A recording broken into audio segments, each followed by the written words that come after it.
Quanto costi? Musica.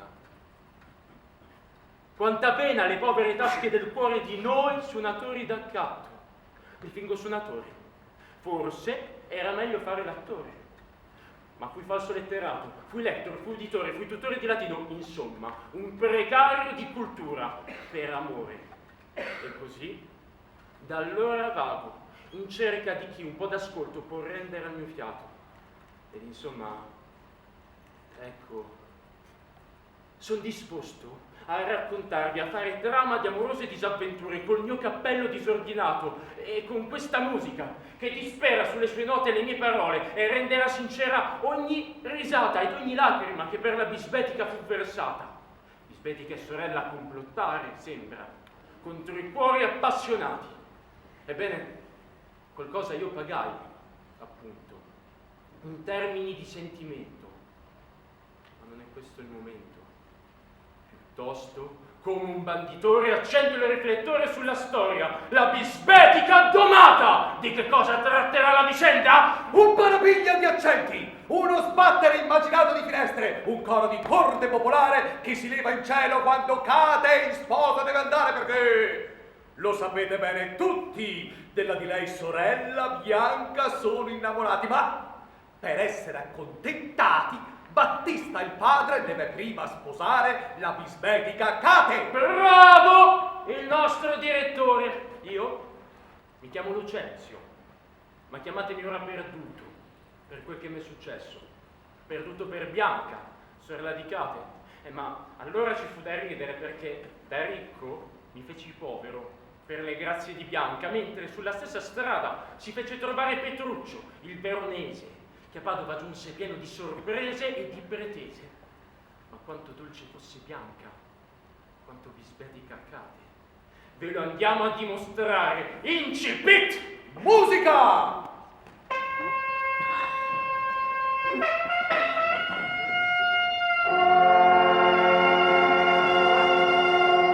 Buona sorella, non fare torto a me e a te stessa, legandomi e trattandomi da schiava.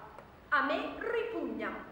E per questi altri fronzoli, slegami le mani, li toglierò io stessa. Sì, quello che indosso, fino alla sottanella.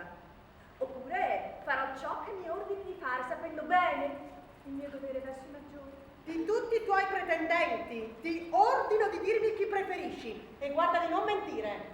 Ti giuro, sorella, che tra tutti gli uomini al mondo non ho ancora mai visto quel volto speciale che potrebbe piacermi più di tutti gli altri. Menti, civetta!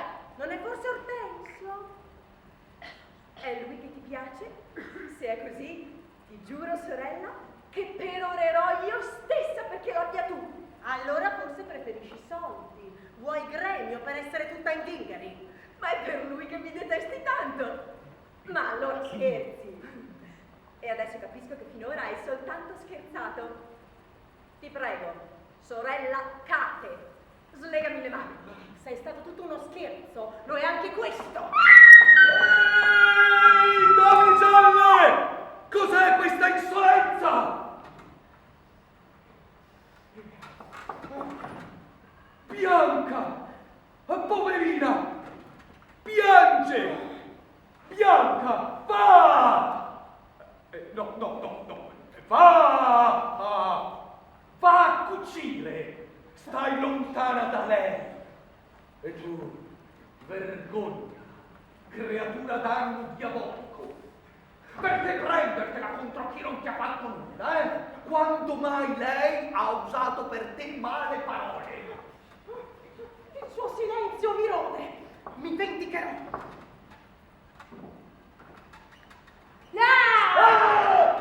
Cosa? Sotto i miei occhi!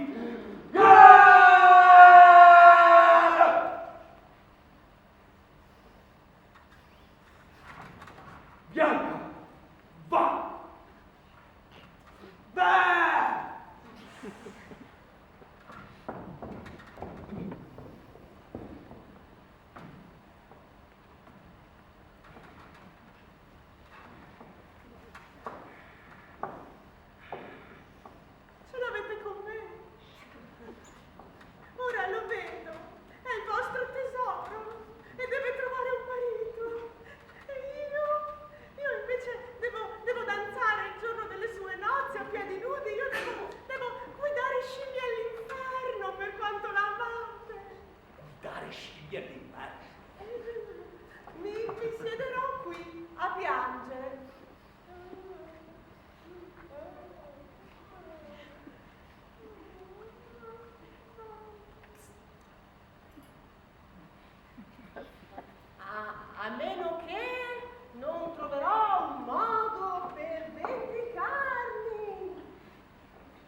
non trovare sposo e amante per la figlia Caterina, e Bianca deve, poverina, aspettare che la bisbetica raccatti qualcuno che la sopporti. Petruccio, appunto, che era venuto male in arnese e per rifarsi delle spese è disposto a convolare a nozze con Kate. Dunque, facciamo ordine. Direttore, suona, ti prego, l'incontro fra Petruccio ed Ortensio, pretendente di Bianca. I due si incontrano, si accordano, l'uno darà una mano all'altra, l'uno per Ortensio, l'uno per Bianca, l'altro per Kate. Sì, ma che farà Ortensio? Ah, nulla sfugge al narratore, al bravo evocatore. Adesso lo fai tu. No. Sì, lo fai tu. E voi là guardate un po'. Scena, prego. Canone! Ciao, caro! Fate la mano, bravo! Oh no! Nicola! Ma che belle cose! Ma quanta gente! Signora! Sì, è bellissima così bionda! È guarda! Oh dai! Che bellata! Bellissimo! Guarda qua! Tutti i votanti di Più Europa! Sono tutti qua! Il 2,77! Bravi! Verona! Mi sono accomiatato per un po' per andare a trovare i miei amici a Padova e soprattutto il più fidato e sincero di tutti, cioè Ortensio, e questa mi sembra che sia la sua casa. Ma che cazzo?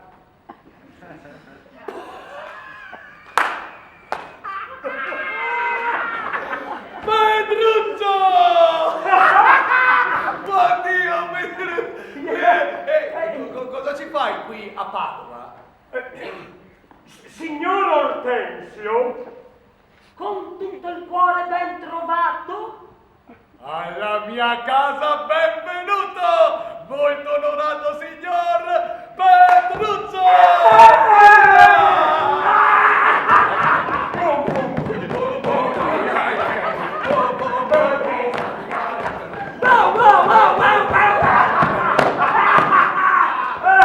Dimmi, vecchio mio, sì. Qual buon vento sì. ti porta qui a Padova dalla bella Verona, dove la nostra scena sacra da antichi rancori giunge a nuove rivalità e di sangue Il fraterno. vento! No, questo è... il vento! Il vento, caro Ortensio, che sparpaglia i giovani... No, giovani no. I coraggiosi! Per il mondo in cerca di fortuna lontano da casa, dove non attecchisce l'esperienza, no? Comunque, in breve e in poche parole, signor Ortensio, ecco qua. Mio padre, Antonio, è deceduto. E allora io mi sono gettato in questo labirinto, fai un brindisi, no? In questo labirinto per, come dire, ammogliarmi e progettarmi il futuro. Io ho soldi in tasca e beni a casa e sono qui in cerca di fortuna. Petruccio, Sì? allora vedrò di parlare chiaro. Ah, molto bene. Io posso procacciarti una moglie, Petruccio, sgraziata e bisbetica. Non avrai molto da ringraziarmi per il mio consiglio, ma ti assicuro che sarà ricca, anzi molto, molto ricca. Ma mi sei troppo amico, come posso augurarti di sposarla? No. Lascia fare, Ortensio. Tra noi amici, poche parole, no? Allora, se tu ne conosci una, ricca abbastanza da poter diventare moglie di Petruccio, io vengo a fare ricche nozze a Padova! E ricche vuol dire felici a Padova! Allora vedrò di andare Sì. avanti con quello che ho cominciato per scherzo. Sì. Posso procacciarti davvero una moglie ricca a sufficiente, giovane e bella, allevata come si confà una gentildonna. Il suo unico difetto, ma basta e avanza, è che è un'intollerabile bisbetica, così sproporzionata, spropositata, che anche se fossi in acque peggiori delle mie, e sai che acque navigo, ecco, non la vorrei neanche per una miniera d'oro. Ortensio, ma tu non li conosci gli effetti dell'oro. Tu dimmi il suo nome e questo mi basterà. E io farò in modo di abbordarla, vedi, anche se strepitasse, come il tuono d'autunno quando squarcia le nubi. Suo padre Sì. si chiama Battista Minona, un uomo affabile e cortese. Lei è Caterina Minola, ben nota a Padova per la sua linguaccia. Io ho conosciuto suo padre, ma non conosco lei. E suo padre conosceva il mio defunto padre. Ortensio, guarda, io non avrò pace fino a quando non l'avrò vista. Per cui consentimi la sfrontatezza di, ecco, abbandonarti al primo incontro. A meno che tu non voglia accompagnarmi da lei, non vuoi? Vabbè. Allora vado. Aspetta però con te, perché Battista conserva il mio tesoro. Egli ha in serbo la gemma della mia vita. Sì. Sua figlia minore, la bella Bianca. Sì, la segrega a me e a altri pretendenti miei rivali in amore, ritenendo impossibile, per i difetti che ti ho prima elencato, che la Cate, la bisbetica Cate, riesca a trovare un corteggiatore. Perciò ha dato ordine che sia vietato l'accesso a Bianca finché non si sposi l'indemoniata Cate. Ora, Petruccio, Sì. potrebbe farmi la grazia di presentarmi sobriamente travestito al vecchio Battista come precettore esperto in musica. Sì, per istruire Bianca, naturalmente. Così avrò occasione e agio di parlarle d'amore e corteggiarla di nascosto in tranquillità. Già, tutti lì pretendenti, con questa bella idea da combattenti dell'amore. Farci passare per colti insegnanti di lingue antiche o colti insegnanti di musica toccò da violino, da liuto o da fisarmonica. Per chi? Per Bianca? No, non capite. Prima bisogna togliere di mezzo la bisbetica, no? Ma perché credi che sia venuto qui? Perché altro?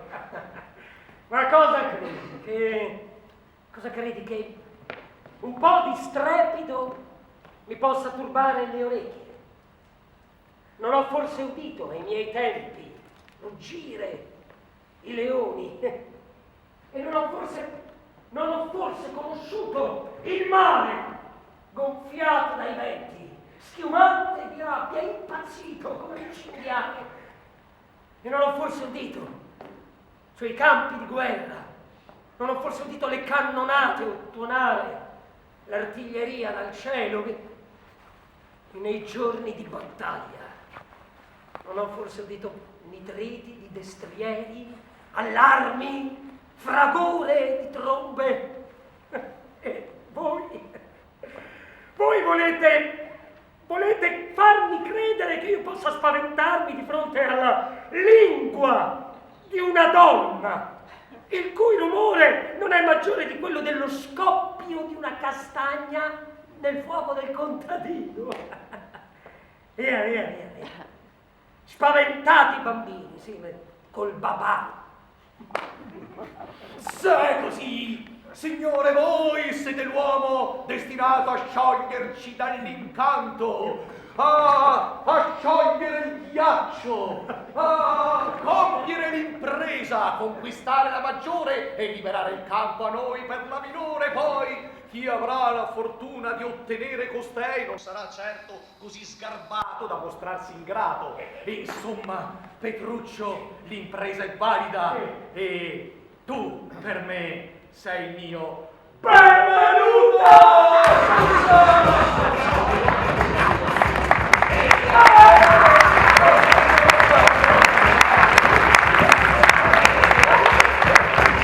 Introdotto in casa di Battista, Petruccio. Introdotto in casa per liberarci del bubbone Cate. Hortensio, musico, subisce l'angheria della bisbetica e nemmeno riesce ad avvicinarsi a Bianca. Petruccio invece l'aspetta lì, in casa, la tremenda Caterina. Direttore! Accenna appena all'attesa. Oh, vuoi un suono d'uragano o una quieta tempesta? Fai come vuoi, come tieni, come ti fa. No, fatti ispirare da Cate che arriva. Musica!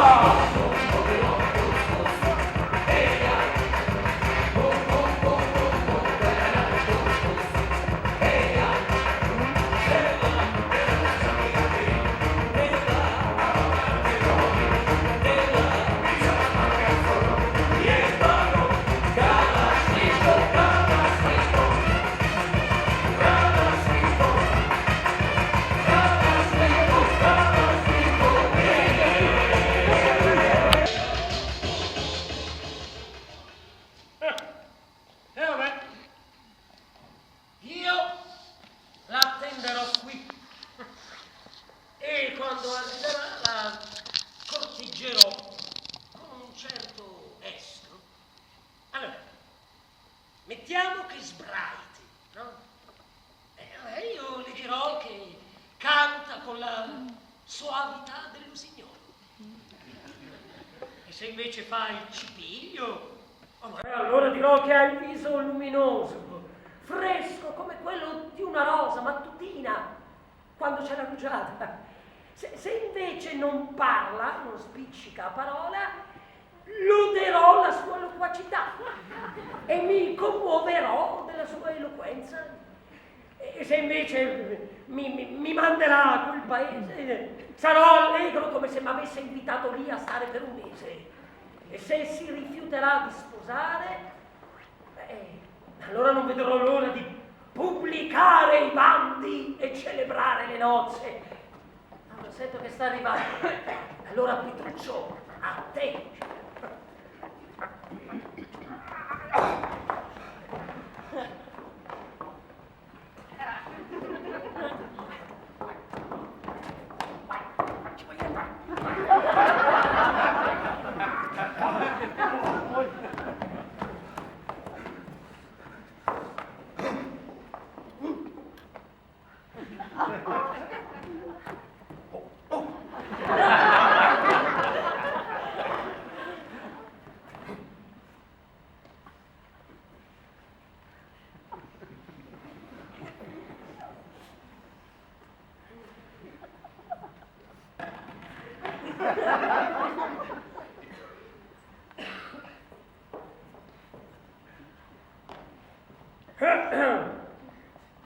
Buongiorno, Cate.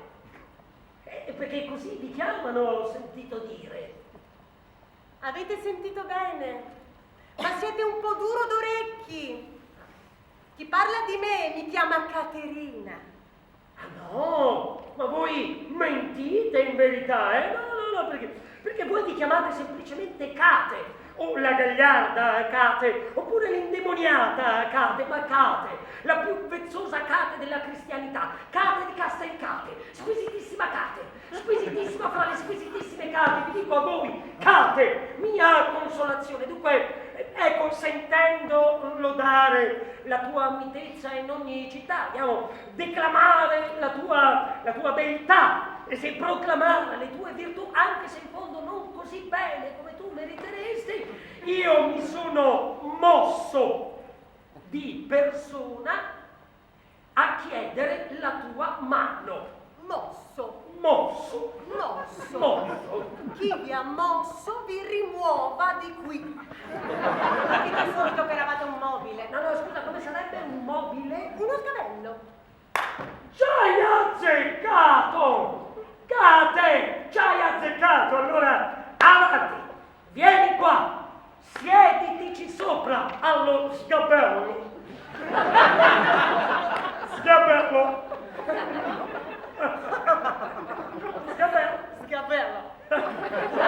Just a little sgabello. Come on! Come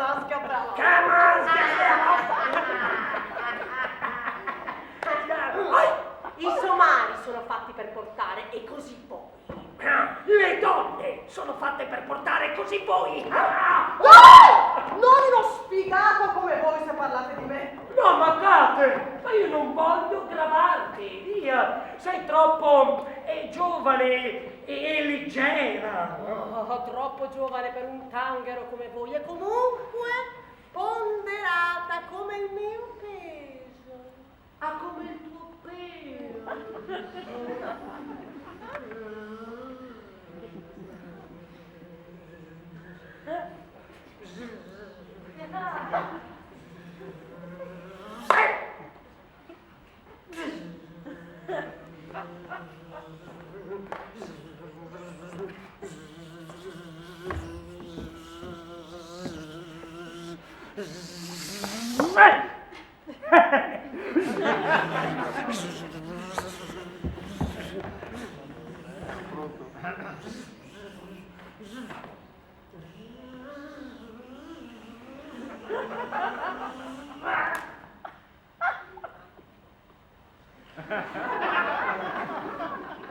Giusto.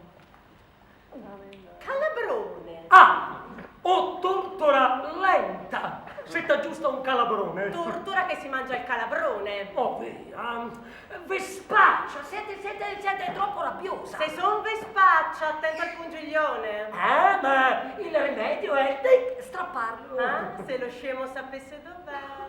Ma chi non sa dove la vespa ce l'ha la vespa? Nella coda! Ah, nella lingua! E quale lingua? Nella vostra che cianciate di coda e con questo vi saluto. Ah, ma come la mia lingua in coda a voi? Ah, Kate, via. Io sono un gentiluomo. Allora lo vedremo.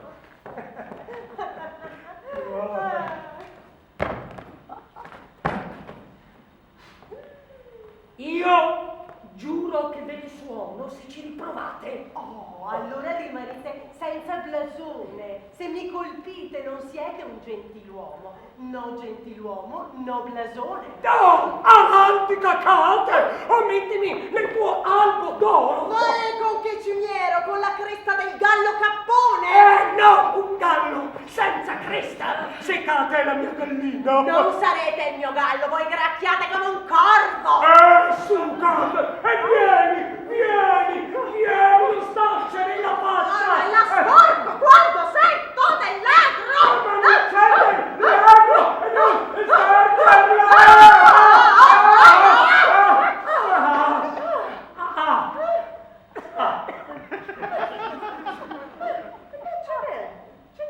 c'è del C'è. E mostramelo. Ci vuole uno specchio. Ah, intendi dire la mia faccia? Bravo, ci coglie il giovinetto. Vabbè, certo, troppo giovane per te per San Giorgio. Ma sei capelli bianchi. Ma sai che vanno di moda? Buona moda. Avanti, Kate, non mi scappare, via! Mi faccio infuriare, Silvanco, lasciatemi andare. Ma neanche per sogno! Mi avevano detto che eri ruvida, musona, scontrosa, invece io vedo che tu sei inade, allegra, sei cortesissima, lenta di lingua, sì, ma però soave, come i fiori primaverili. Poi vedi che tu non mordi le labbra quando parli, no, non sei capace di contrariare, non giri la faccia, no, ma anzi sei affabile, sei garbata con tutti i tuoi corteggiatori, sì, e poi perché dicono che Kate zoppica? Ma chi è che lo dice? Chi dice che Kate zoppica?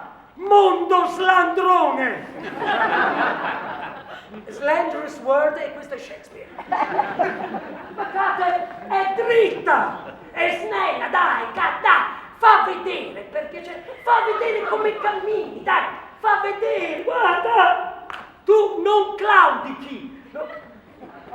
Cioè non zoppichi, insomma. Gli ordini, scemo, dagli a chi comandi. Ah, mai! Diana, ornato un boschetto come Kate, questa stanza con il suo passo regale, oh, allora, sì, tu Diana e ella sia Kate. così che Cate sia casta e Diana licenziosa. Dove avete imparato questi bei discorsi? Così sono estemporanei dal seno di mia madre. Madre intelligente, figlio deficiente. Perché non sono saggio? Sì, statevi al caldo. Io voglio tenermi al caldo, ma nel tuo letto. Perciò, ora, mettendo da una parte tutte ste ciance, Cate, insomma, in parole povere, tuo padre ha acconsentito a che tu sia mia moglie. La dote è già concordata. Quindi, che tu lo voglia o non lo voglia, tu mi sposerai. Tu sarai mia moglie. Io sarò il marito per te. È la tua beltà che mi ti fa apprezzare. Io sono quello nato e destinato a cambiare questa Cate selvatica in una Cate remissiva, come tutte le gatte della casa. Padre! Oh, amici, voi che sparlavate di lei. No, vi sbagliavate di grosso, perché se lei è indemoniata, lo fa per calcolo. Se è riottosa, no, non è vero che è riottosa, ma è mite come una colomba. È per caso focosa? No, invece è temperata come il mattino. Insomma, noi ci siamo trovati così bene, concordi, che domenica sarà il giorno fissato per le nozze. Dammi la mano, Cate, dammi la mano. Io vado a Venezia a comprare il vestito per il giorno dello sposalizio e voi, padre, guardate alla festa, fate tutti quanti gli inviti. Io voglio che Cate per domenica sia uno splendore.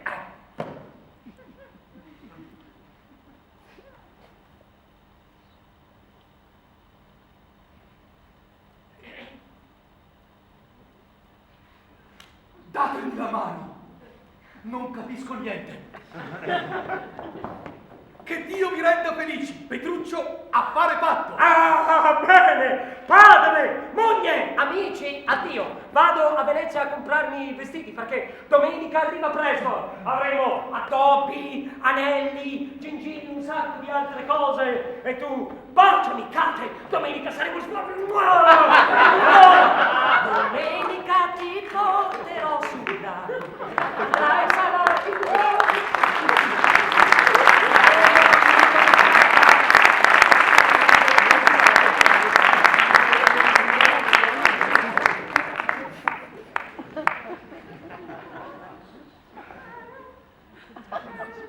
Signori, così ho deciso.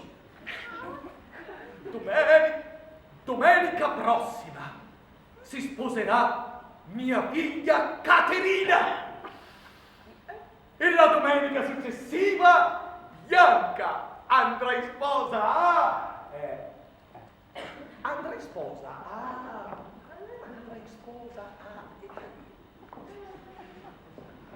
A chi? A chi andrà Bianca? A chi? A quale disperato che si sottragga dalle ungherie di Kate? Petruccio si sistema, ma io, che sono Lucenzio, io che da tutore sono introdotto in casa di Battista Padrone, io che competo con Gremio e con Ortensio e con quale altro contendente in amore, io che col latino farò un gran figurone, sì, ma io potrò avere Bianca senza rovinarmi reputazione. Direttore, è un accordo in minore di riflessione, sì. Musica!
Hic ibat simuis, hic est sigeia tellus, hic steterat priami regia celsa senis.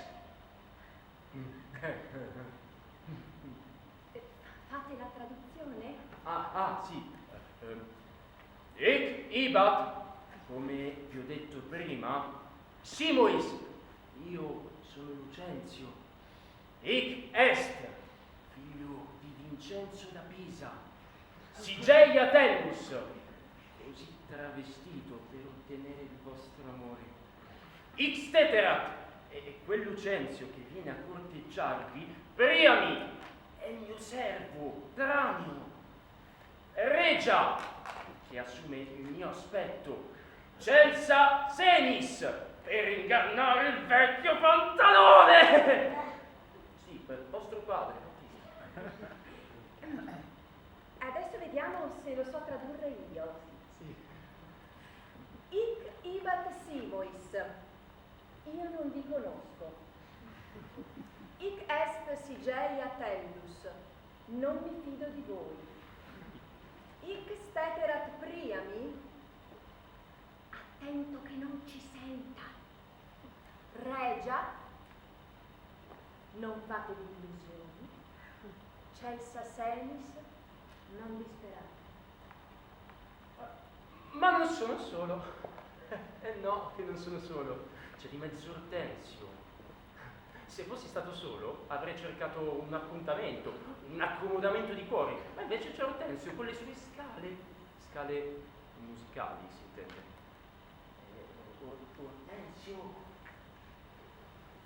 Ortensio!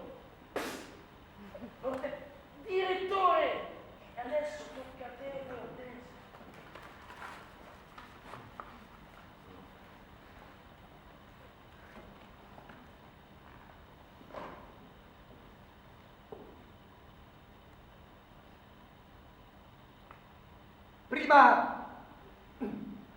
Prima che tocchiate il mio strumento, per conoscere la mia diteggiatura, vorrei introdurvi ai rudimenti dell'arte, in modo da farvi conoscere la scala nel modo più pratico, più preciso, più efficace che sia mai stato usato da un mio pari. E perciò eccolo ben esposto, ben scritto. Ma io la scala l'ho imparata già da tanto. Leggete la scala di Ortensio. Do sono la base di ogni accordo. Re per perorare d'Ortensio la passione. Mi Bianca prendi lui come tuo marito. Fa che ti ama con grande trasporto. Sol una chiave 2 note compone. La abbi pietà o sono finito. L'ha chiamata una scala? Sì, non mi piace. Preferisco quella vecchia. Non sono tanto sventata da cambiare buone regole con bislacche trovate. Ah, Vittoria! Vittoria, lo vedo già segnato sul mio onore e sul volto di Bianca. Bella! I contendenti tutti per adesso andranno fuori dai... Sì, insomma, avete capito. Io non dispero, anzi spero. Che ne dici, direttore? Che ne dici? Oh. Le nozze. Le nozze. Ah, alle nozze penseremo... No, non le tue. Le nozze, cioè il presente. Petruccio, Caterina. Ah, sì, come no, le nozze. Sì, ma a te non manca qualcosa? Non la cogli forse tua figlia, Caterina? Tu adesso sei Battista. Battista! Battista! Musica!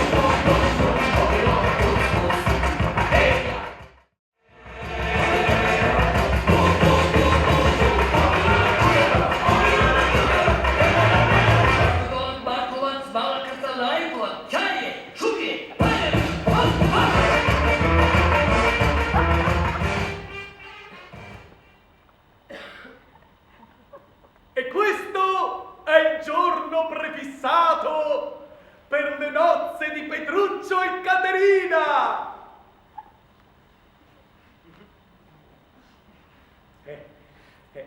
Non si sa nulla di nostro genero.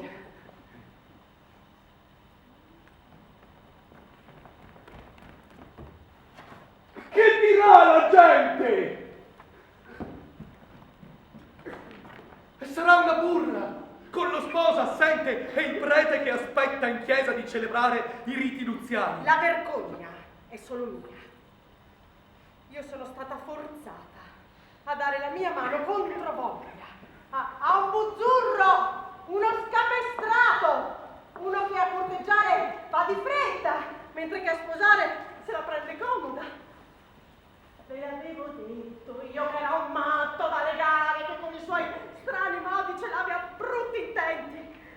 E per fare lo scherzone, lui organizza il banchetto, fissa il giorno delle nozze, invita gli amici, espone i bandi, senza sognarsi di venire a sposare chi ha corteggiato. E adesso tutti quanti segneranno a dito la povera Caterina dicendo: guarda, quella è la moglie di quel pazzo di Petruccio, se mai si sognerà di venirsela a sposare. Ecco, Petruccio arriva! Non l'avessi mai visto Caterina così. Chi è che riceve? Petruccio, dove sono questi gentiluomini? C'è nessuno in casa? Siate il benvenuto, signore. Eppure non vengo bene. Sì, eppure non zoppicate. Ecco, ma dov'è Cate? Dov'è la mia sposa? Dove state, padre? Oddio, ma gentili! Ma perché mi guardate come se aveste visto, che ne so, un portento, una cometa o un insolito prodigio? Oggi è il giorno del vostro matrimonio, lo sapete? Prima eravamo preoccupati di non vedervi, ma ora lo siamo ancora di più di vedervi in questo stato. Orsù, toglietevi quel vestito, quella cosa che non rende onore al vostro rango ed è un pugno in faccia alla nostra solenne cerimonia. E poi ditemi, quale importante circostanza vi ha fatto arrivare così tardi e così diverso da come siete? Tedioso a dirlo, duro ad udirlo. Vabbè, vi basti sapere che io ho mantenuto la parola, sebbene con qualche deviazione vero in qualche punto, cosa della quale mi scuserò con più agio, dando soddisfazione a tutti quanti. Ma dov'è Cate? Dov'è la mia bella sposa? La domenica passa dovremo già essere in chiesa. Vabbè, mi presenterò così. Volete sposarvi così? In fede mia, proprio così. E basta con queste parole, basta! Perché potessi io recuperare ciò che di me lei consumerà, così come posso cambiare queste vecchie bardature, beh, sarebbe meglio per me e anche per Cate. Ma perché perdo il tempo a cianciare con voi, quando invece dovrei dare il buongiorno alla mia sposa e suggellare questo nome con un bel bacio. Ella! E adesso una danza! Musica! Una danza! Una botta!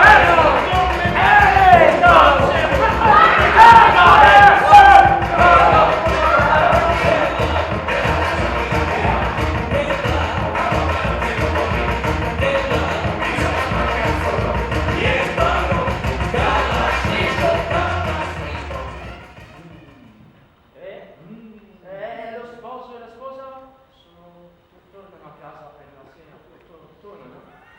Lo sposo? Uno stagliere ringhioso, per di più la ragazza se ne accorgerà.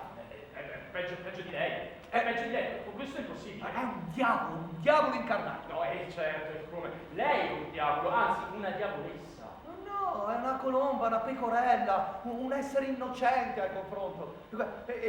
Signor Lucenzio, quando in chiesa il prete chiede se Caterina vuole essere sua sposa, sì per Dio, fa quello, con un bocco notare che al prete è caduto sul libro. E mentre questo si chinava per raccoglierlo, lo sposo, no? E stralunato gli ritira un ceffone, vola il libro e prete, libro, tutto a terra, e poi fa, adesso lo raccolga chi vuole.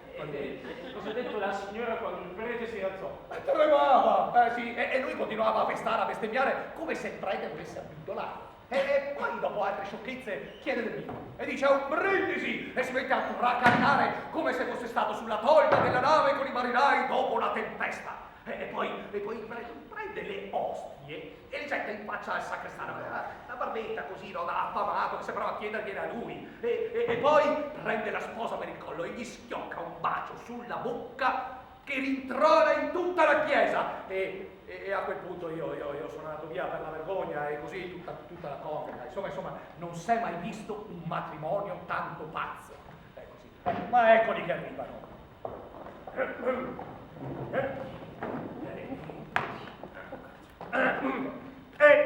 Signori, vi ringrazio del disturbo. Ecco, vi ringrazio, so che avete deciso di fare un banchetto nuziale, di pranzare con me, ma il fatto è che io devo andarmene in fretta e perciò intendo prendere subito congedo da voi. Addio. Possibile che vogliate restare almeno fino a sera e partire? No, guardate, è proprio impossibile, no, io devo partire prima di sera, no, non insistete, perché se voi sapeste gli impegni che mi aspettano, preghereste proprio che io me ne vada. Io vi ringrazio, avete visto me stesso donarmi con tutto il cuore a questa sposa ed è paziente, dolce, virtuosa, bravissima. Brindate alla mia salute, state con mio padre, devo andarmene in fretta, addio a tutti quanti. Restate almeno fino a dopo pranzo. No, vedi, è proprio impossibile, non è possibile. Ve ne prego io. Mi compiaccio. Ah, vi compiacete di restare. Mi compiaccio che mi preghiate di restare, ma non di restare per quanto mi preghiate di restare. Se mi amate, restate. I miei cavalli, via, faccia. Va bene? Quando è così, fate quello che volete. Io oggi non vengo. No, e neanche domani. E non finché non ne avrò voglia. La porta è aperta, signore. Quella è la strada. Potete andare finché avete le scarpe nuove. Quanto a me, io resterò qua fino a che non mi garba. Una donna di un matrimonio deve fare uno zimpello se non ha la forza di resistere. Ma via, Cate, da brava, non ti arrabbiare! E invece mi arrabbierò! Tu, zitto, tu che c'entri? Signori, continuiamo con il nostro banchetto nuziale. Bravo! Dico che sei un marito scorbutico, se ripuntate così fin dall'inizio. Loro, hai ragione Cate, loro procederanno al tuo comando, loro, i tuoi ospiti, avanti, bravi, da bravi, fate baldoria, cari ospiti, fate baldoria, sì, avanti, brindate, trincate in onore della sua verginità, impazzate, gioite come dei folli, ma Cate, vieni qua, Cate no, verrà con me e voi non discutete, non puntate i piedi, non pesate, non fate quella faccia lì, sarò ben padrone di quello che è mio o no. Io giuro che faccio fuori chiunque la tocchi. Vuoi toccarla? Non la tocchi. Non toccarla tu. Pelato d'oro. Non toccarla. Sei bellissimo, sei un personaggio di... vabbè, insomma, veramente, incredibile. Loro non ti toccheranno, Cate. Io affronterò chiunque voglia sbarrarmi la strada verso Padova. Non ti preoccupare, dolcezza. Non ti preoccupare, non ti toccheranno, anzi, io saprò farti da scudo contro 1.000.000. Andiamo, vieni, anzi.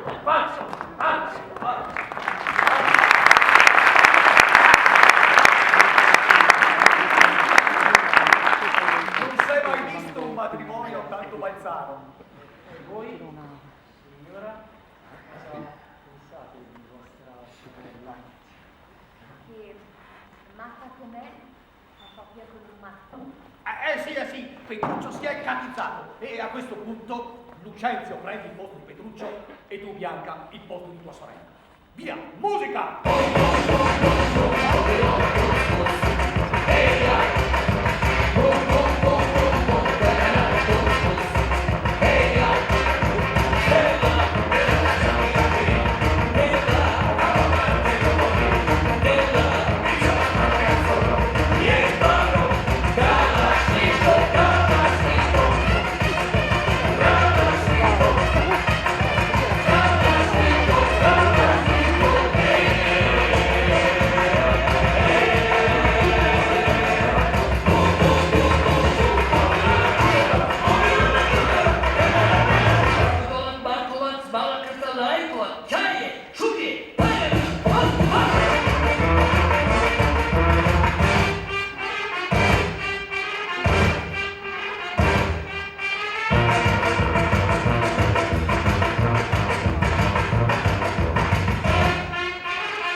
Nessuno che venga a prendermi le staffe, nessuno che venga a prendermi i cavalli, nessuna accoglienza, nessun omaggio o riguardo, ma pensa un po', teste di rapa, su e poi cate, perdonami, veramente, e tu sì, la benvenuta di cuore, avanti, cibo,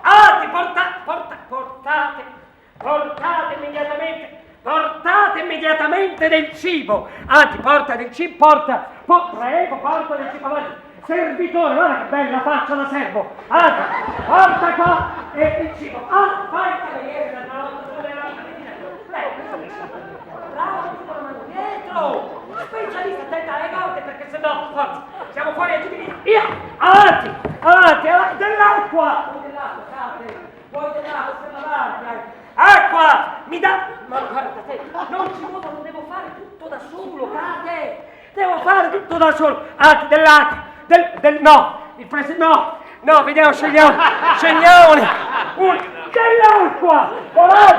Coraggio, e ti è capitato, figliuolo, che vuoi nella vita, se deve anche lavorare. Dell'acqua, vieni qua, guarda, vieni, da questa parte, servici dell'acqua, diamo dell'acqua.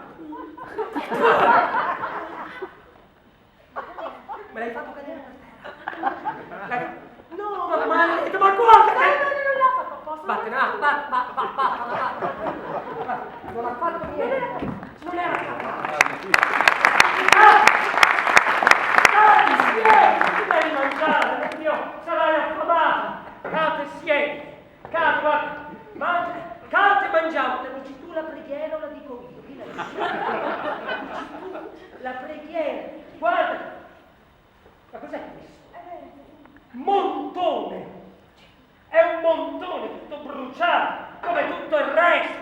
Ma dico, ma dov'è quel furfante di qua? Guarda! A cosa farà? A borbottate anche. Ma vi faccio vedere! No, la carne era buona, non borbotta, non fa. Non borbotta? No, No, ma non si può mangiare! Cate, no, è bruciacchiata, è insecchita. E io ho avuto l'ordine proprio di non toccarla, perché per me è veleno. Perché vedi, questa carne, insecchita, bruciata, sai, sono tutte quelle... ingenera la bile, innesca l'ira. No. La lira no. No, l'ira no. E allora abbi pazienza, pazienza. Rimedieremo domani. E per stanotte ci terremo compagnia digiunando. Va bene? Cate, digiuniamo, Cate. Guarda, non ci serve la carne. Digiuniamo insieme come una bella famiglia. Ecco, vieni, Cate, ti accompagno nella tua stanza nuziale. Vai. Sì, Cate, è la trovi, si chiama Bridal Chamber. Bridal Chamber, proprio trovi BC. Bridal Chamber. In fondo a sinistra prima del bagno. Vai, Cate, un bel B&B. Vai che la trovi. Attenta, che ho risparmio anche sulla luce. Vai, su, vai.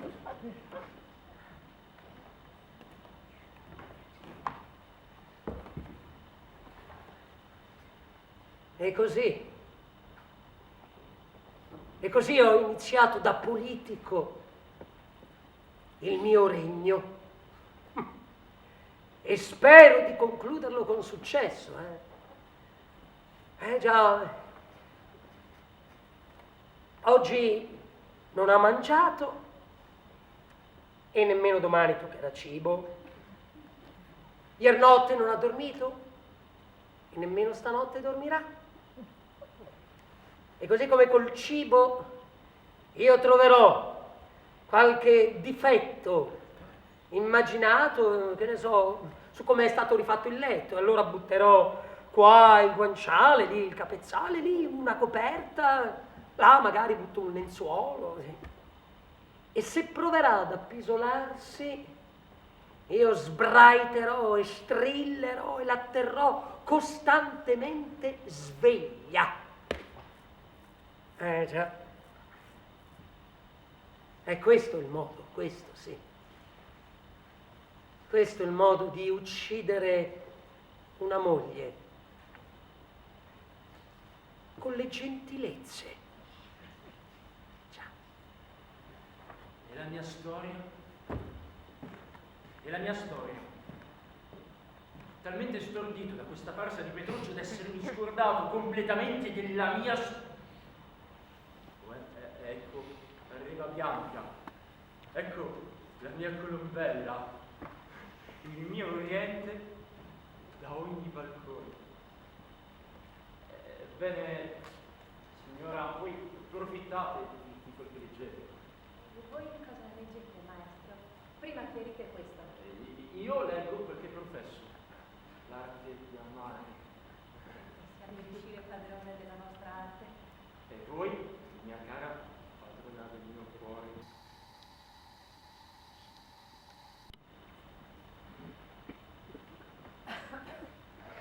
Guardate come amoreggiano. Lucrezia, ecco la mia mano. Da oggi vi giuro di non corteggiarla più. E per tener fede al mio voto, entro 3 giorni sposerò una vedova ricca che mi ama da quando io ho amato questa gatta antipatica. Addio a tutti. La bontà delle donne, non il loro sembiante, conquisterà il mio amore. Me ne vado e terrò fede al mio voto.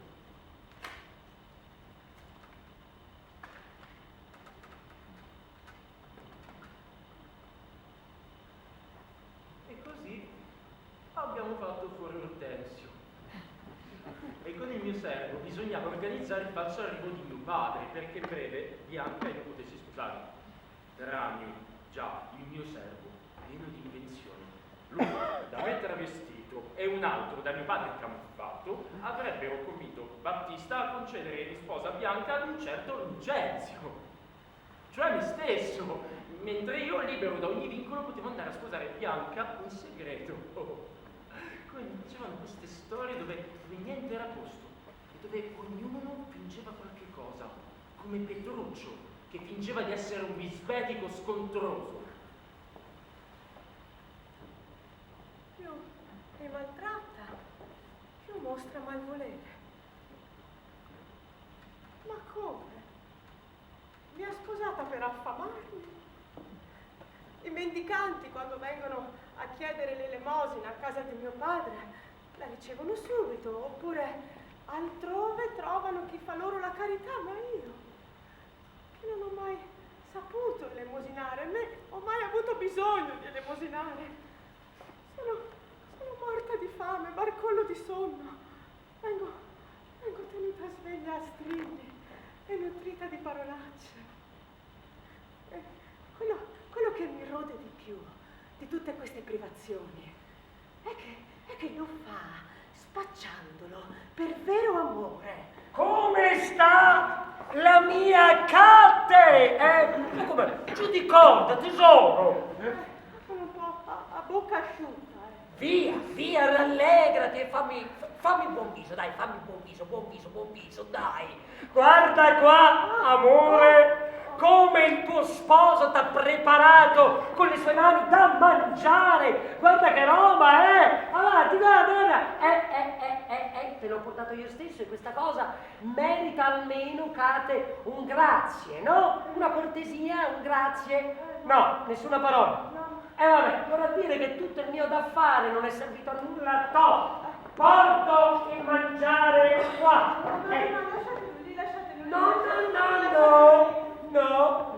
No. Ogni servizio umile merita un ringraziamento. E così mio, prima che tu tocchi il cibo. Quindi, come si dice? Fai sto sforzo. Cos'è? Che è? Una tigre ircana. Grazie. Brava Kate. Allora, adesso noi andremo da tuo padre, vestiti e addindati, benissimo. Guarda, ti ho scritto una frasetta, guarda. Romeo, perché sei tu, Romeo, che cazzata, questo un po'. Guarda, fai te, No, ma mangiate pure. E liga tutto in bocca. È una roba che prendete fuori il sarto. Il sarto che aspetta da blindarti con i suoi tesori. Sarto! Avanti, facci vedere questi ornamenti. Il sarto.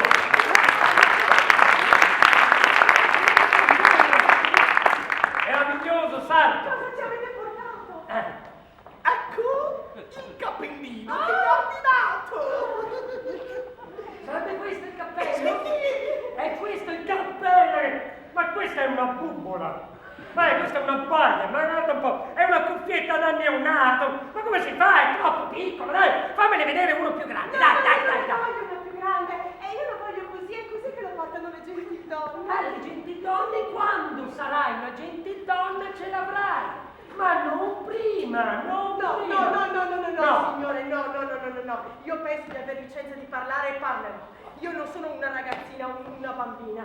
Gente meglio di voi mi ha dato licenza di parlare e se non vi piace allora turatevi le orecchie.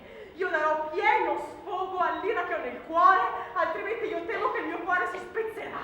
E piuttosto che si spezzi, io darò sfogo alle parole come voglio. Hai ragione! Oh! È uno schifo di cappello! È una fetta di torta, ma dai! Oh, che bello! Kate, che bello! Quanto ti amo quando siamo così concordi! L'amore cresce! Amore! O non amore! Io voglio questo cappello! E questo cappello avrà o nessun altro! Santa Madonna! Ah! Kate! Kate! Oh! Ma che mascherata è questa? Ma guarda che roba! Ma santo, che diavolo di nome dai la roba del genere?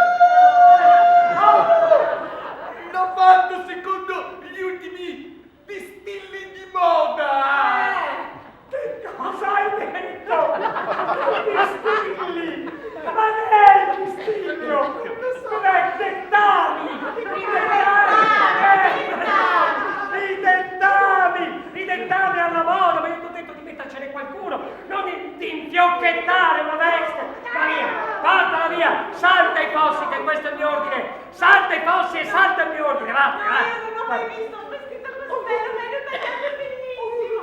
Forse voi volete fare di me una pupattola. Hai ragione! Lui vuole fare di te una pupattola!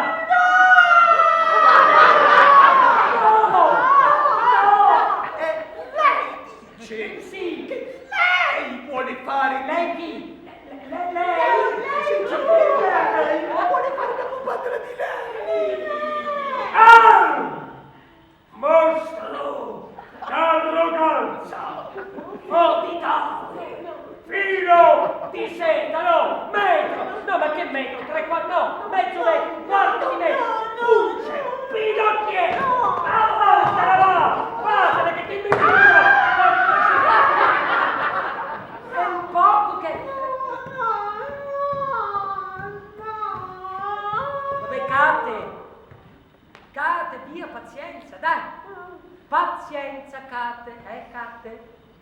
Cate, pazienza. Andremo vestiti così da tuo papà.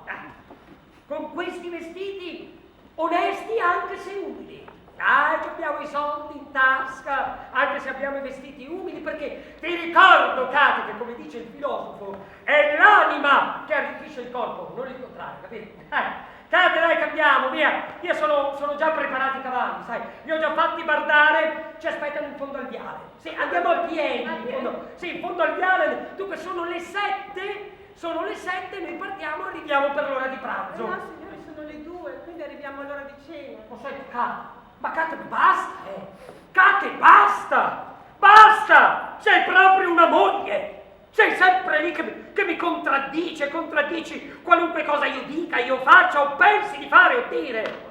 Va bene, signori, sospendete.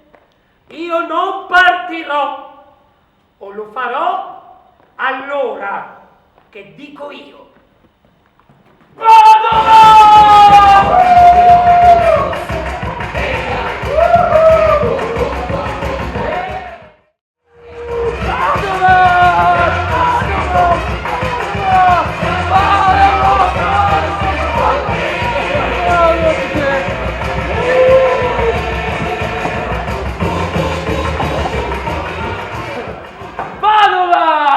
In gita a Padova, splendida città.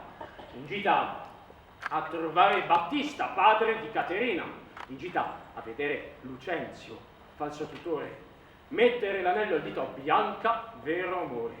Ma allora ti è riuscita? Dai, avanti, vieni qui a racconta. Beh sì, insomma, è stato un gioco di prestigio, un affare da prestidigitatori, per loschi trafficanti del sentimento.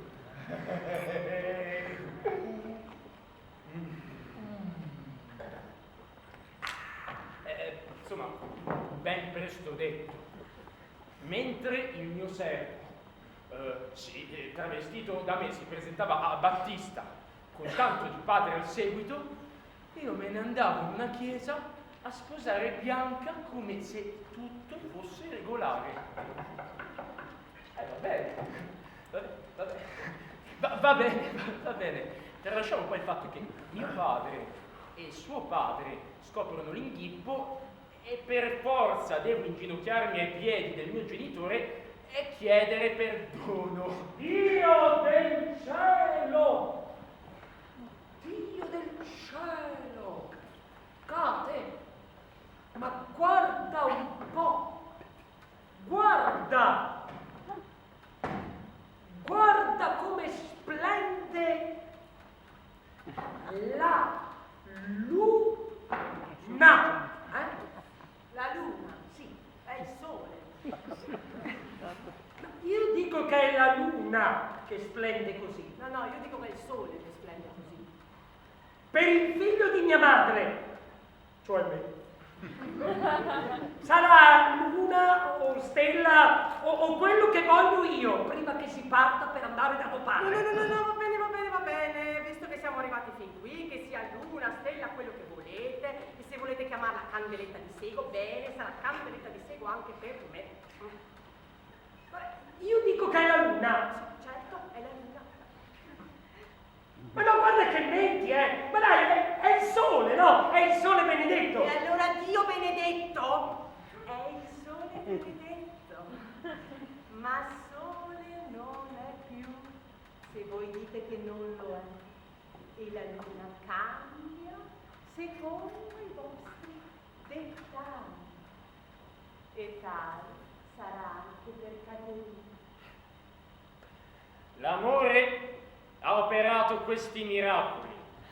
L'amore di Bianca mi ha fatto cambiare il mio stato contrario mentre assumeva il mio aspetto in città. E così, alla fine, felicemente, ho raggiunto il porto desiato della mia beatitudine.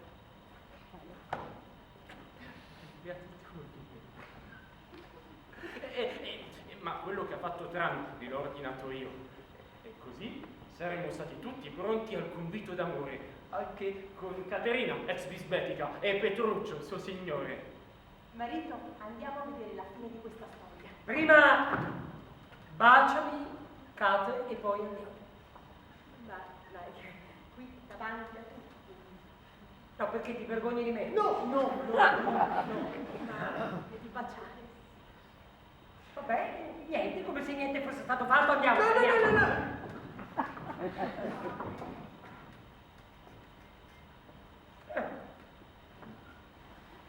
Va bene, no?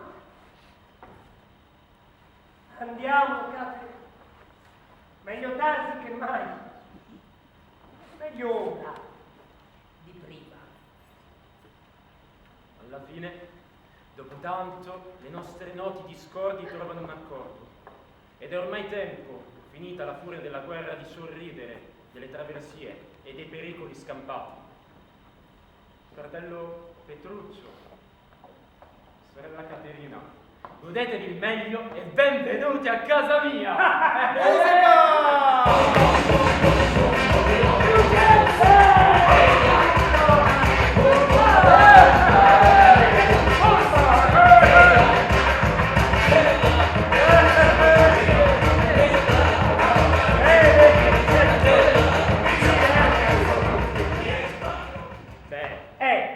Seriamente, sì, Petruccio, figlio mio, io penso che voi abbiate preso la peggior disbecca di tutte. Beh, io dico di no. No, perché a conferma di ciò, facciamo così, ciascuno di noi due mandi a chiamare la propria moglie. E quello che la troverà pronta a venire, cioè la prima che verrà quando sarà chiamata, quello vincerà la scommessa che ora proporremo. D'accordo, per una scommessa. Sì. Va bene, scommettiamo 20 corone. 20 colonne? Sì. Ma no! Licenzo, 20 colonne! Ma io 20 colonne le metto sul mio cane o sul mio falcone. No, va bene. Ma su mia moglie 20 volte 20, dai. Allora, 100 corone. 100 corone. 100 concluso! Via, vai. Va bene, d'accordo, inizio io. Sì, comincia tu, vai. Tu vai a chiamare la mia signora e dille di venire qua. Vado. Lucezio, Sì. metà ce li metto io che bianca mia. No, non ci metti nessuna metà, ci metto tutto io. Ebbene? La signora manda a dire che è occupata e non può venire. È occupata, non può venire. Occupata. È una risposta, ma ti pare una risposta. Oh, tu, avanti, vai a chiamare mia moglie e ordinale di venire subito qua. Vai, fila, marcia. So già la risposta. Sì? Sai già la risposta? Quale? Non verrà. Vabbè, tanto peggio per me e finirà lì. Oh, Santa Vergine! Ecco che arriva Caterina. Cosa comandate, signore? Senti, dov'è tua sorella? È di là? E allora dille di venire subito qua. E se si rifiuterà, portamela qui a bastonate da suo marito. Adesso vai, avanti. Procedi e fammela a chiamare. Ecco un prodigio se si parla di prodigi, ma chissà che cosa presagisce. Ma niente. Presagisce pace, amore, tranquillità, un regime di soggezione, giusta supremazia, e insomma tutto quello che di dolce e di felice ci può essere. Come chiami questa sciocca devozione?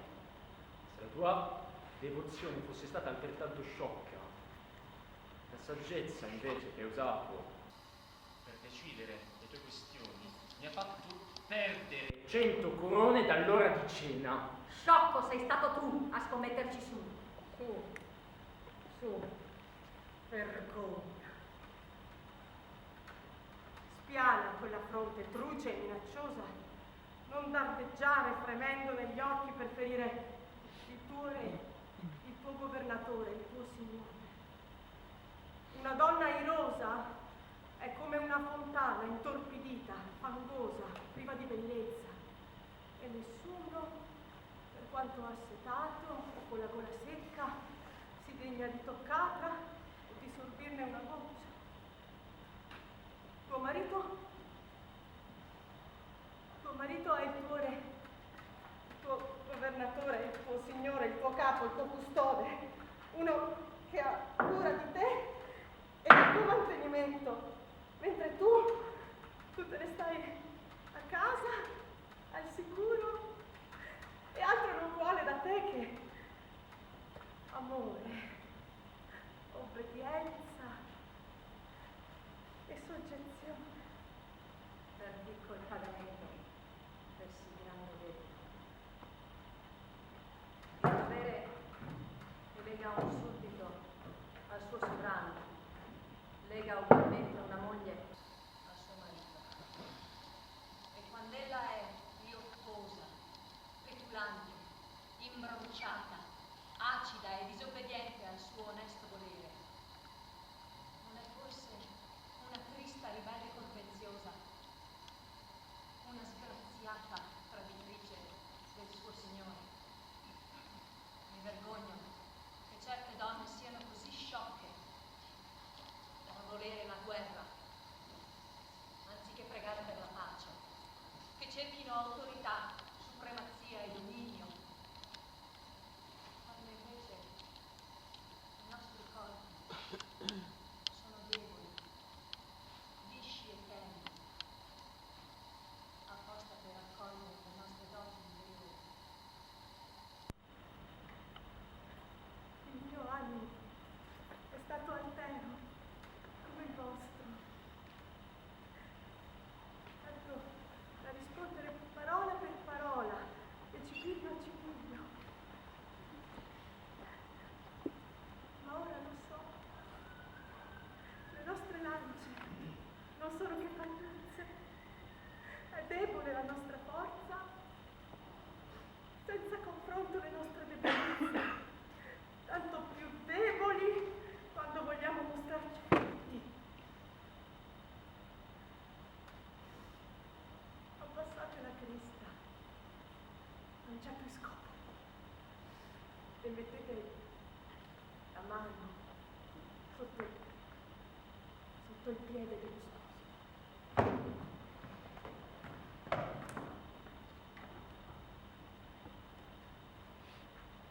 E questa è una donna.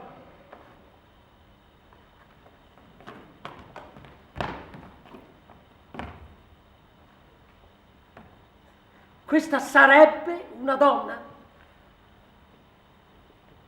Questo zerbino, questo rifiuto di un'idea che si adatta a una strada che non le appartiene, questa polvere battuta dal vento, questo progetto incompiuto, questa monnezza, questa inconsistenza, questo tramonto di un animo che non si può difendere, questa sarebbe una donna? Ma per chi? Chiedo io, per chi? Per te, direttore? O per te? Per voi? Vabbè, certo, noi siamo solo saltimbanchi. 4 assi abbiamo fatto la storia, no? 2 colpi di martello e di penna e noi smantelliamo interi principati, origini regali e condanniamo scomunicate a fior di pernacchia e a una vita da topo una donna, ma non in mio nome, non per me, verrà soggiogata, repressa, ridotta alla fame, se non che io stesso possa provare quella fame, ridotta all'allucinazione, se non che io stesso possa essere allucinato. No, un rifiuto simile al mio fianco, no. Non laverà i panni sporchi, non cucinerà pasta e fagioli per il mio stomaco compiaciuto, non attaccherà figli disconosciuti, non sopporterà le pene dell'inferno o le gioie del paradiso, se non vorrà, e non sarà chiamata pazza mai, Mai. Solo perché sarà irosa o loquace o bramosa d'amore o sfiancata dalla fatica quotidiana o dal peso di notti insonni quando attaccherà il ninnolo al seno rigoglioso. Sarà una donna se sarà libera di scegliere. Sarà una donna se riceverà rispetto e avrà rispetto. Sarà una donna se sarà una persona. Ecco, se sarà una persona, lei mi amerà e io la amerò. Allora ci daremo la mano, troveremo insieme la strada battuta dal vento e dal sole. Solo allora saremo insieme. Solo quando la condizione di essere libera e felice, selvaggia e amorevole, passionale e razionale sarà compiuta e determinata, allora, solo allora, saremo l'una per l'altro, l'uno per l'altra. Solo allora potrò chiedere sul serio: vuoi baciarmi, Caterina? Caterina, che non c'è nome più bello del tuo nome completo. Caterina, baciami, se vuoi.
la prima circoscrizione perché ci ha dato l'opportunità di dare un contributo a questa bellissima serie di eventi che sono all'interno della festa della donna.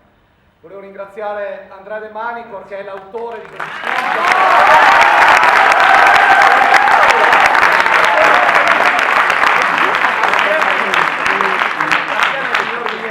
Naturalmente. Poi volevo ringraziare Giulia Visinella.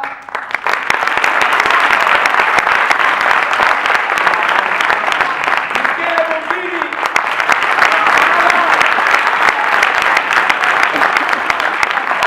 E Giulia Bagliotto.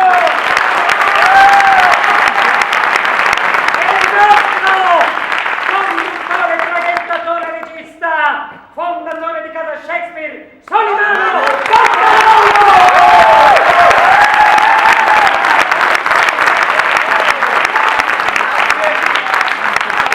Scusate, ma i nomi ci sono: Francesco alle luci, Anna, Simone alle musiche, Marini, Alberta, tutti quelli che ci hanno aiutato. Grazie a tutti voi e veramente buona festa delle donne. Grazie.